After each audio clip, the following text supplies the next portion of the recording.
So hey mums, this is Nisha at the 9 Month Club at www.the9monthclub.com. So one of your should ask questions, things that you should be asking about your pregnancy health and fitness is what is resistance training for pregnancy and how do I do it?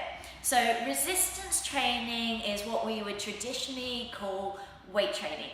But it doesn't mean that you're going to have to go in your gym and pick up the heaviest dumbbells that you can and do, 4 to 5 sets of every body part, every exercise for every body part.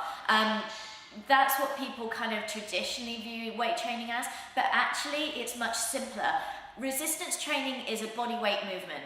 Simple as that. You can add external resistance, but gravity provides the force that you need to exercise your body. So one of the simplest movements that we can discuss here is the squat.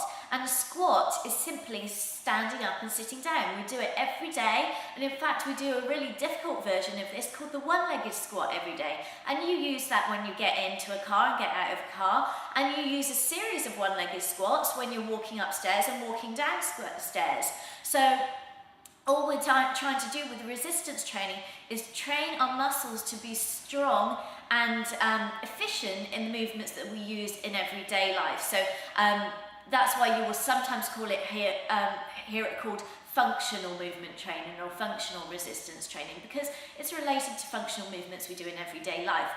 So we do resistance training because one, we want to build lean muscle to keep our body in alignment. Really important during pregnancy because your pregnancy hormones are going to make your joints very loose and lax, and that's to allow for expansion of your body during pregnancy. So we need everything to be supple so that your pelvis can open and widen, allow for the uterus to grow, and eventually allow for passage of the baby during your pregnancy. But it also means that you are very unstable and your joints are unstable. So when it comes to things like mechanical pain like pregnancy back pain, hip pain, neck and shoulder pain, you're much more prone to these things, as you are much more prone to injury from everyday movement. So what we need to do is counteract this, and we do it by strengthening the muscles that hold your body in place.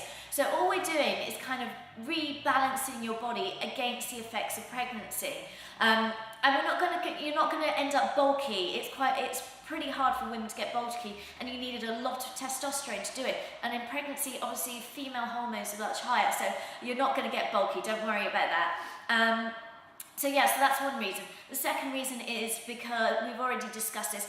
Lean muscle is your fat fighting machinery, and it's going to make sure that you keep the correct amount of body fat on your body, so you'll have enough to support your pregnancy and keep you safe and protect your baby, but you won't be carrying excess fat. And excess fat is dangerous because it can slow your body down and congest your tissues, and it causes a lot of complications for your baby and for your labour later on. So resistance training is key. Now 3 sessions a week of 15 to 20 minutes are ideal. So you want to hook yourself up with a prenatal fitness expert who can design you a program that is specific to your trimester and specific to your personal level of fitness and how advanced you are in your own stage of training. So that's it. Resistance training in a nutshell.